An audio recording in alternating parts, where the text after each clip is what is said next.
So, we are on our way to an appraisal. A who? An appraisal. So, we are selling one of our clients' condos. They bought it 3 years ago. They decided that they had enough of the retired condo life and the lax life, and they want to be doing projects now and gardening and throwing bigger parties. Parties. That's the real reason. You know who you are when you see this. Well, we can share who it is too. Our past client Kevin, who many of you on the channel know, especially if you're from the Bay Area, you may have watched his video. I will link it here. We actually filmed that video in a different client's house that we were selling. He came out to support the open house, and you do a lot of selling, huh? I mean, that's kind of my job, right? I'm gonna make it my job to make sure people know how definitely efficient you are at selling, because people, I think largely through this channel and the resources we provide for people relocating, think you're just a relocation buying expert. Does that make sense? We do quite a lot of listings as well. But please continue. Speaking of that, I think a lot of people don't realize, I was talking to someone from Austin this week, and they were talking about just their view of me and how I seem like this. I got called a Sherpa this week. One of my clients put, whatever you think, Hal, you're my Sherpa in this process. And then Amy she said that I'm an ethereal, mythical being because Stop gassing her up, people. Because they watch our YouTube and they were like, is she even real? But I am real. And what I wanted to say, to share with our YouTube channel, thanks to the support of our community. So I woke up to an email that said I'm in the top, that I finished out of 80,000 agents in our brokerage in the top 250. I actually finished at number 82. What percentage is that? I don't know, like the top 0.00 whatever, I don't know, 2, something like that. It's better than the top 1%, which is kind of mind-blowing in some ways. And at the same time, I do know that we all work really hard and we have a great team. Is it humbling? It makes me proud. I very much like growing up and being competitive, and I thought you were about to say growing up in humble beginnings. I was about to crack up. Sorry. No, growing up in sports, like playing volleyball, competitive cheer, I like competing. I like performing well, and so I like being able to track our metrics and see that not only are we doing a good job for our clients and our clients happy, that's obviously the most important part, but then we're doing it at such a high level that we're making lists and getting accolades and stuff. It's fun. Okay, so we're on our way to an appraisal. I have with me the sheet that I'm going to provide the appraiser. So all, in my opinion, selling agents should be present at the appraisal.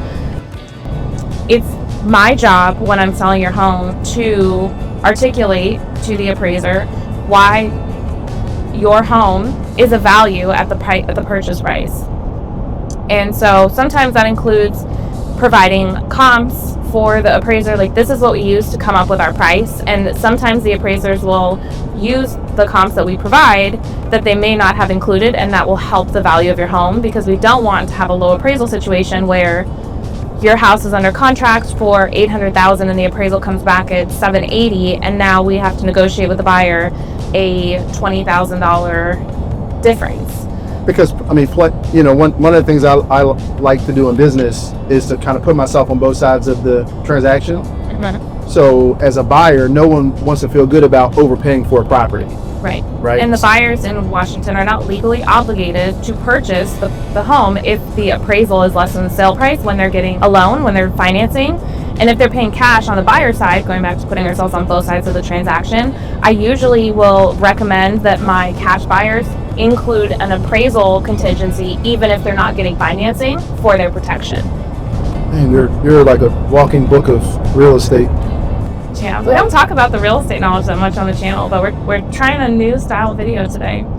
Tell us how much you hate it or love it.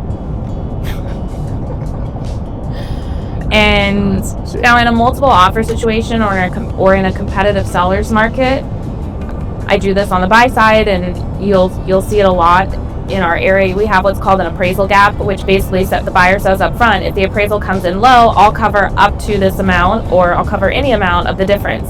And the reason a buyer would do that is so that the seller knows that, yeah, if we're going over asking, if we have multiple offers and we're going over asking, I know that these buyers aren't going to come back and try to negotiate because it won't appraise. Because in 2021, a lot of those homes would not have appraised without the appraisal gaps.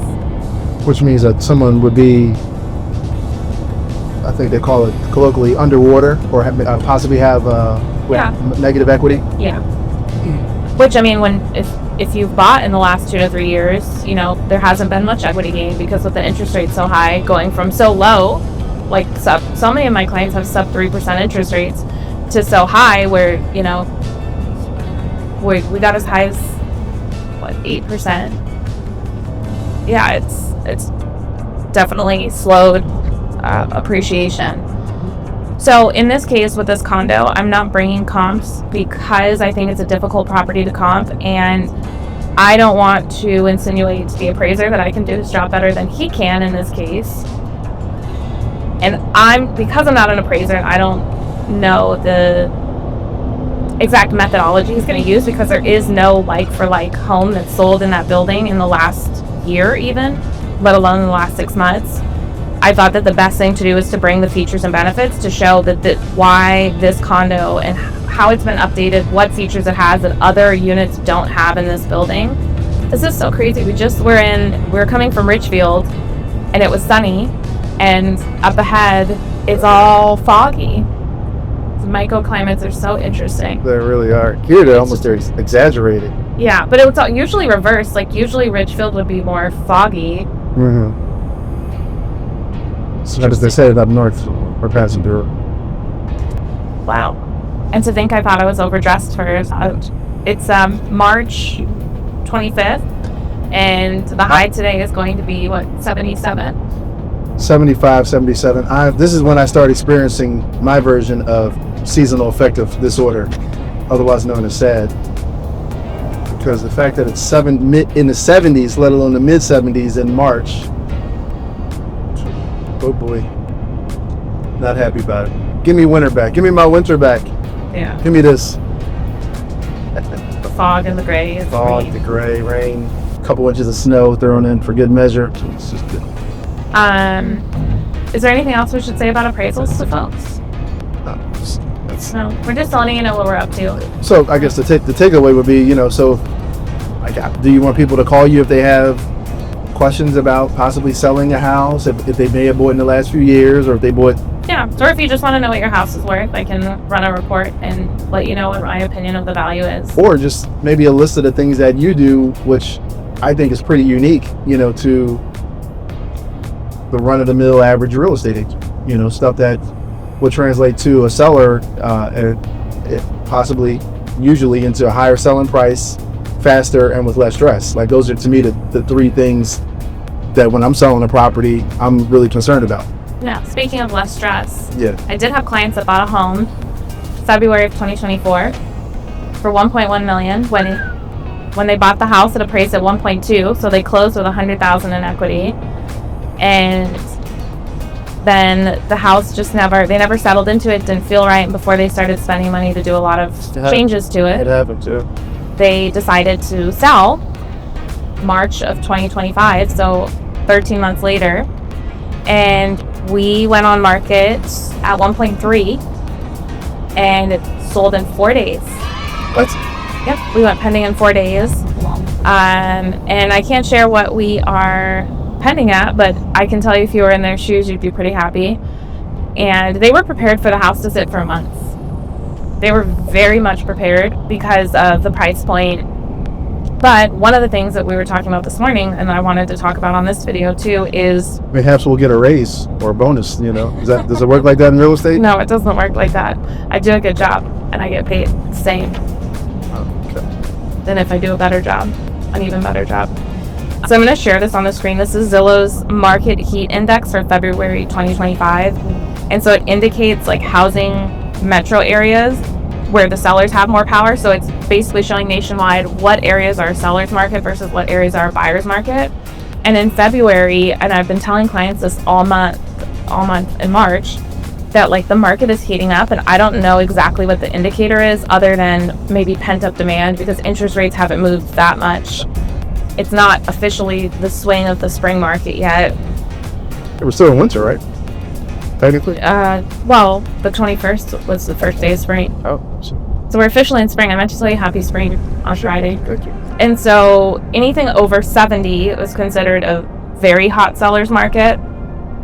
And then anything less than 27 would be considered like a very strong buyer's market. And then there's like neutral, and then sellers and buyer's market. So we're definitely, the Portland metro area, you can see here, is very much a seller's market. Not a strong seller's market, but a seller's market for sure. Less, absolutely. Compared to like my clients coming from Texas, almost everywhere in Texas, except for one metro. What metro is this? Is this Dallas? Dallas, right. Okay, so every market except for Dallas in Texas, every metro market is a buyer's market right now. So my clients coming from Texas, they put in 2 offers on homes, and when they sold their home, they ended up paying for some of the buyer's closing costs. So when they came up here, they're like, we want the sellers to pay for some of our closing costs, or for all of our closing costs, actually, 2 of the offers we put in. And I'm like, I mean, if the house has been on the market for a while, if it's sitting, yeah, we can definitely negotiate that. And we did. We got their closing costs paid for. They were under contract on a property, been on the market for a while, had a couple of failed sales. And so we got their closing costs paid for. We were under asking. Like, everything that they wanted, we got. And then the inspection came back. It was really bad. The next 2 properties they put an offer in on, and I'm going to have to continue the story when I get back. Or tell faster stories. Okay, I'm going to hop out. I'm going to let the appraiser in, give him my little sheet, and we'll be back.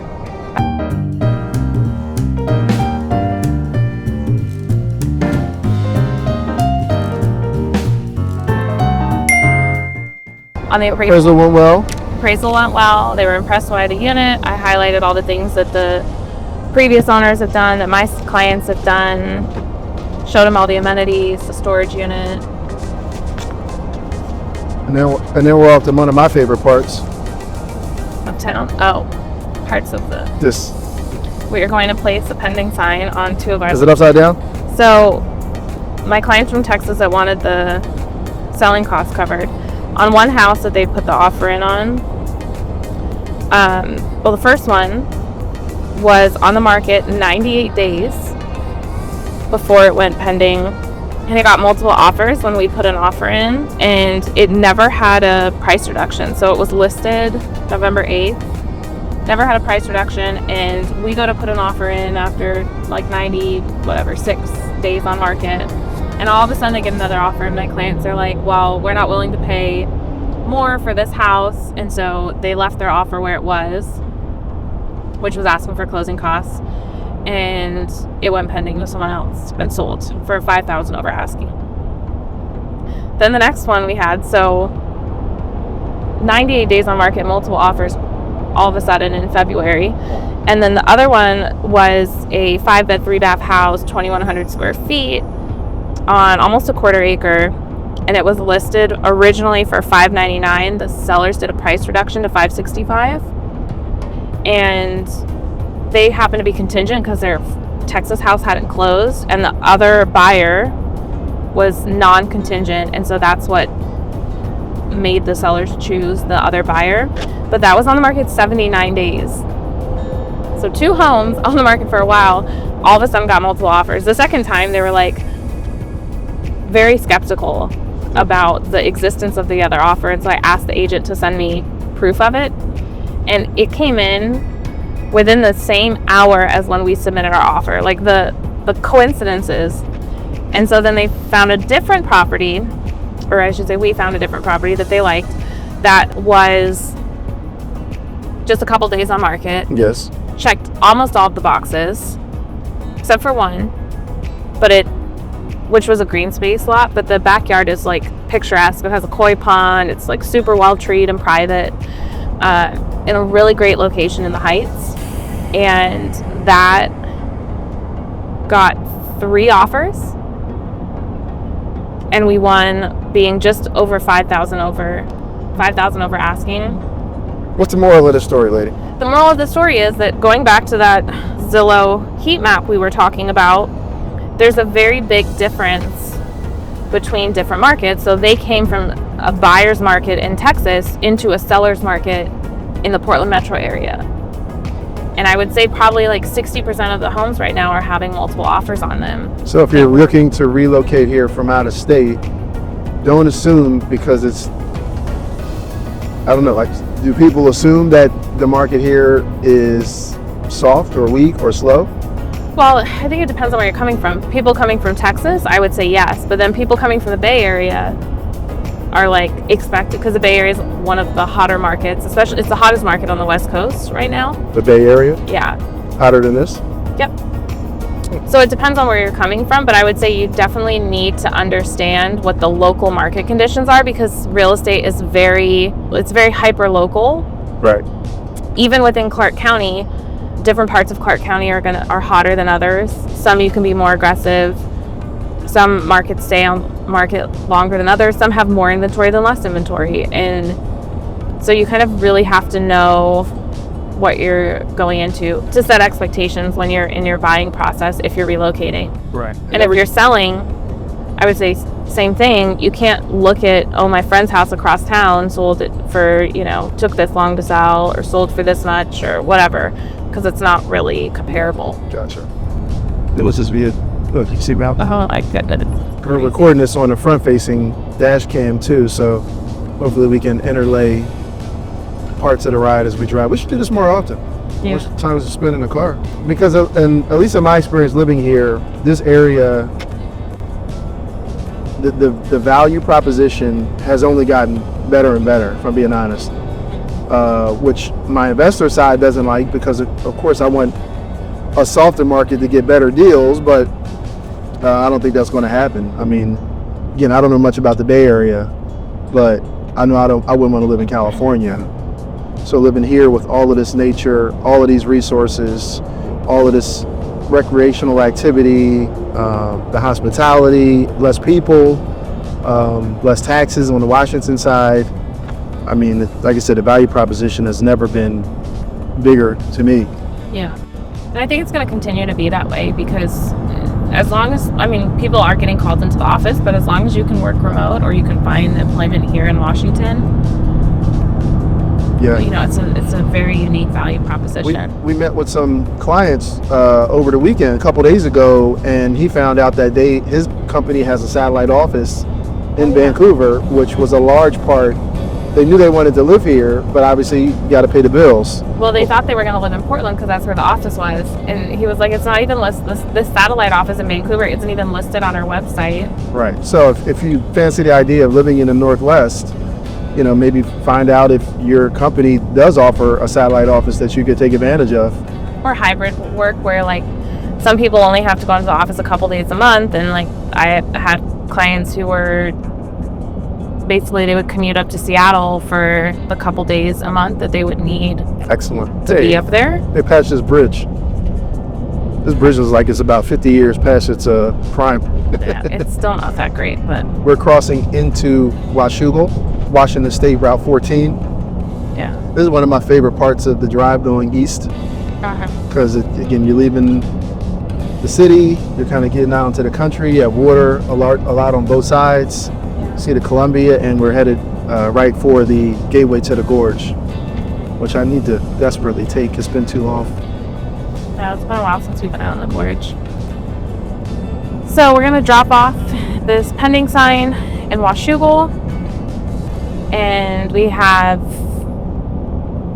currently 11, did I count right? 11 clients pending, and we are about to go under contract today on the 12th. And we have 3 closings this week. Come put all my business out there. This is a great example of what I'm talking about. So again, you hopefully can see it from the camera, but I got Mount Hood to 3 o'clock. My 3 o'clock, I have the Columbia River. It looks like a dream, something out of a dream. And then on my right, I have I don't know what the name of the body of water is. It's an inlet or something to the Columbia. I don't know. Is that the start of the Washougal River? Maybe it's where it empties into. Yeah, it is the Washougal River. And we're headed towards the Port of Camas, the site of the new and upcoming Camas Washougal waterfront, which is very exciting unto itself. We did a video actually about that, kind of a heads up video, we call it, teaser. A little spotlight type video. Yeah, it might be time to revisit that. It's been What? Do you see in the hill where they started doing the I missed that. what do you call that, excavation? Well, they were dynamiting up there. Dynamiting? That sounds like demolition. Yeah. Well, they had to because so much granites. Yeah, so Granite Highlands, one of my favorite subdivisions in Clark County, they're opening phase 7. And so my clients have their home in phase 4 that just happened to be a lot that an individual builder owned and finally developed in 2023. So the surrounding homes are older than that, probably by 10 plus years, but this is a new construction, great view, corner lot. But right above them, they started developing for phase 7, which I'm really excited about. It's probably going to be the best views in any subdivision, because even Northside that's next to it, where you have Toll Brothers, Kingston, Pulte, New Tradition are the 4 builders there, which is something that I think a lot of people aren't familiar with. Highest Point is the name of the actual development. The Camas Washougal waterfront, right? Yeah. Sorry. I wonder where that comes from, highest. I read in the article it's something to do with the original Tribe? folk tribe who were here, yeah. So do you see it? How it's Yeah, I do. carved I out? see that one house too, kind of by itself up there. Yeah. Do you know that house? So hopefully you guys enjoyed this little, gotta come up with a cute name for it, huh? Well, why don't we just take them along for the day, though? Like, The whole day? well, just our driving day, we can be talking, because we still got to go back up north. You got that much battery in them cameras, do you? We got chargers. I can go like this. Yep. Actually, I bought 3 spares that have disappeared on me. Bought or brought? I bought them. They weren't free. I wish I brought them because that means I know where they're at. I bet you they're in our camera bag. Okay, well, please find them. I want to look at that house when I get home. It's like north of Granite Highlands and east of Lookout Ridge. Can you drop a pin on it? Yeah, well, I'd go in the county and look at the satellite imagery, and then I'd pull it up in RMLS and see if it was ever listed. You know, I have my ways of finding things. There was something I was going to say that a lot of clients think about. Camas, City of Camas. Oh, so that phase 7 is going to be really nice because in Northside, even the homes that sold for like 1.8 million are their view is through the power lines, because the high power lines run in between Lookout Ridge and Granite Highlands. And then they have the big water tower up there, which apparently some people think is charming. I wasn't a fan of it personally. And you have the gas line that runs on the west side of that subdivision. So you can see why I never sold any homes there from telling people this. You don't believe in it, eh? I just think that for the... I hate to say it, but... We're crossing the Washougal River. Yeah. I think for the money you can do better. Like Clackamas Hills is lower priced, better location. Views aren't like... The views over there are great. For the same money, I think you can get just as good of a view. Do you have any videos about any homes in Clackamas Hills? Oh, I have 2 videos right here. Link them. I will say that Granite Highlands, this sign is like they need to redesign it. I thought it said Grandma Highlands. And like, why is it way down there? Like, this isn't part of Granite Highlands. It's like at the bottom of the hill. We're going up elevation. Yeah, there are those power lines. So, and then even this house on the corner, I think they're asking over $2 million for it. Which one? This one, with the. It was pretty taupe house. It's a very beautiful. Nice house. But your I wouldn't want to live there though. Is through the power lines, It is which a very nice house. to me is not a $2 million view. Are you saying that we should have asked for $2 million for the house that you sold up here? No. Well, what do you mean, no? No, it's not. That's not a $2 million house either. No. See, now you get over to Granite Highlands, no power lines. Like, you're looking at Mount Hood, you're looking at the river, no power lines in sight. That's still underestimated, but I will say the knock against it is that side has Camas schools, and only half of Granite Highlands has Camas schools. The rest is Washougal, which you know, people want the schools. I get it. Okay. The house we almost bought over here would have been Camas schools. It would have? Yep.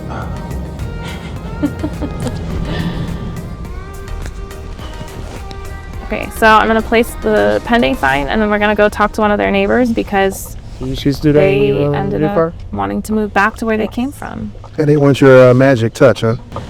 Yeah, that's what it sounds like. All right. We'll catch up with you guys in a minute.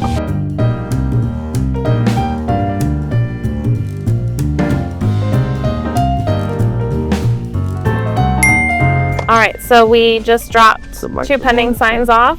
Pending. We get to Ham, one in Washougal, one in Camas. One of the neighbors of one of my clients that's selling wants to sell, so I swung by and knocked on their door, dropped them off a little something. And now we're heading to my nail appointment. You're heading to your nail appointment. Well, you're gonna drop me off at my nail appointment. Am I? Yeah. You know, you're overdue, are you? I'm sure most people don't care, but look, this color, I mean, I can't really see it. Can you see it? This like gray that's grown out. But now I feel like, there we go. Which I actually got to match your new truck. His new truck. And I'm not really, I don't really like silver on me. You'll notice I wear like a lot of gold jewelry or like mixed metals. And so I was not that thrilled about getting a silver manicure, but it's a tradition that we have. And I've never gotten more compliments on my nail polish than I did having silver.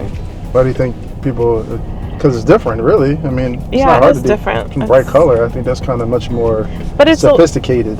You know, when I look at it, I'm like, it's a little jarring for me to look at because I just like things a little neutral. We're passing by one of my favorite Camas businesses, Camas Bikes. Mm-hmm. We met the owner a couple times at some Vancouver Bicycle Club evening gravel rides for all you bicycle. An alternator in the road. I think it's a commuter box. Did I move it? You normally would, but I normally would, but somebody's running late. Late too. Sheesh. Well, she said 12. You know, she's always running late too, so that's why That's why y'all get along so well. Yes. Although I was, you know, for Rico and Natalie, I showed up for their new home orientations, and I opened the door. I think this was when you were at the coast. I opened the door, and the woman's like, "No, you need to leave. Like, I'm not ready." And I'm like, "Aren't we meeting at 11?" And she's like, "No, you're early. We're at 11:30." So I was there at 11:08. So what I started doing was I put appointments in my calendar like 30 minutes early. So then I can run 10 minutes late, and I'm really 20 minutes early. That's way too much complication for just being on time. I got really good at being on time for a while, and then what is this person doing? They don't know where they're turning in. That's what it is. They're running early and late. 15 minutes a little early. I was looking up there. There's a new build happening right there. Like a one-off new construction. Sure. So we have some appointments this afternoon, like personal errands, and then we have 3 closings to prepare for this week, final walkthroughs. One of us has a bike ride. A bike ride? Because you need to be well balanced in life. Yes, tonight. Oh. Tuesday night rides. Is that your gravel ride? I got a couple choices to make, so a couple rides. Consider. Because balance is important in life. It is. It is indeed. So that's what we're up to. It's kind of like a little image of what a morning looks like between working on client contracts this morning, going to an appraisal, dropping pending signs, you know, reaching out to a potential new listing, lots of calls in between, emails going back and forth. It's kind of like a mini day in the life of gotta know the market that you're in and to be able to compete or to get the best deal. Like last year it was Deal City. We saved our clients an average of 5% in concessions and price reductions and repairs and stuff like that. And this year I think it's going to be a little different. Post-election year, statistically, it's going to heat up. You can see all the fishing boats off the island there. There's a bunch of uninhabited islands off the Columbia River. That's a good did you know. Yeah. Let us know if you like this format, style of video, a little bit different than our talking head usual. But I feel like there's a lot to share. Yeah, that's kind of nice. Like just sharing our off-the-top thoughts and being out in the field and what we're up to. I feel like I can't even cover it all that we've been doing, but yeah, beautiful 70-degree day in March. Goodbye, winter. I miss you already. Come back to me. See you in 6 months. 6 months? Well, like more wintry, cold weather. That doesn't sound. September. That doesn't sound that No, bad. it's still warm in September. 8 months. November. So instead of being like a snowbird, you're going to be like a sunbird, fly away from the sun. Now you started did it. All right, we will catch you guys next time. If you're looking to buy, sell, or invest in the Pacific Northwest, specifically the Portland Metro and Southwest Washington areas, make sure to shoot me a text at 360-818-4438. And if you're looking north up I-5 towards Woodland and Kelso, Longview. Castle Rock, Longview, points north, you give me a call. I'll straighten you out. Seattle, Bellevue, they're well within my purview. Oh, yeah. I don't think we can include that. Why? Because you're not licensed. So, you still give me a call? You're going to get me in trouble. You're going to go through your whole life. I'm on my deathbed and I've never been in trouble. What a successful life. See you guys later. See y'all. Ciao.